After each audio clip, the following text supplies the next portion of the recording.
Québec, on en boit du café. Plus de 70% d'entre nous en consomment tous les jours et on en consomme 2 fois plus que les Français. C'est une boisson grandement adorée et il existe des centaines de méthodes pour la préparer. Cafetière à piston, café filtre, capsule. Par contre, de toutes, une méthode en particulier rallie design et ingénierie, la moka.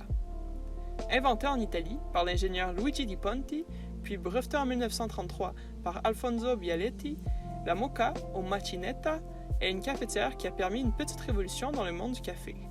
En effet, la moka a permis de faire entrer les espressos dans les maisons, les machines à espresso précédentes étant très chères. C'est après la Seconde Guerre mondiale qu'elle explosa en popularité et qu'elle sortit de l'Italie pour se répandre dans plusieurs pays d'Europe jusqu'à atteindre l'Amérique et l'Australie. C'est entre autres grâce aux immigrants italiens qu'on justifie cette expansion. Cela étant dit, il est à noter que le café produit par la moka n'est aujourd'hui pas considéré comme étant un espresso de par sa composition et son goût qui ont des caractéristiques différentes. En effet, le niveau d'extraction est légèrement plus élevé que celle d'une machine à espresso conventionnelle. La moka est conçue en 3 parties. On retrouve le réservoir d'eau, le compartiment en forme d'entonnoir avec un filtre pour le café moulu et le réservoir pour l'infusion du café. La moka est originellement conçue en aluminium, mais aujourd'hui, on en retrouve en acier inoxydable. D'ailleurs, l'acier inoxydable est plutôt recommandé puisqu'il ne laisse pas d'arrière-goût, contrairement à celle en aluminium. Pour se faire un café avec la moka, il faut d'abord remplir d'eau le réservoir du bas jusqu'à la soupape de sécurité. On insère ensuite le compartiment en forme d'entonnoir dans le réservoir d'eau. On y ajoute le café moulu, évidemment, puis on referme avec le réservoir du haut. On place ensuite la moka sur le four, puis on laisse infuser. Maintenant qu'on sait ça, comment ça marche? En fait, en chauffant le réservoir d'eau, l'eau s'évapore et crée de la pression dans la chambre du bas, ce qui force l'eau à remonter le tube de l'entonnoir. L'eau chaude rentre alors en contact avec le café moulu, qui est donc infusé. Puis, l'eau continue à monter pour finalement s'écouler dans le réservoir du haut.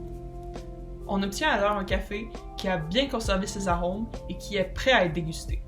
Aujourd'hui, alors que nous sommes dans la 3e vague du café, celui-ci n'est plus vu comme un produit ou comme une commodité, mais comme un art. On cherche de plus en plus à faire du café de meilleure qualité avec des goûts variés et bien maîtrisés. C'est ainsi que les techniques d'infusion se spécialisent.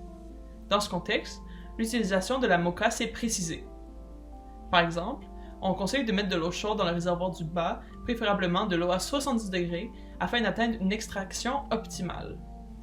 Le café moulu ne doit pas être trop fin afin de permettre la remontée de l'eau dans la machine. Finalement, lorsque le réservoir du bas est presque vide, un bruit de gargouillis peut se faire entendre. Certains rappellent la phase Stromboli en référence au volcan du même nom.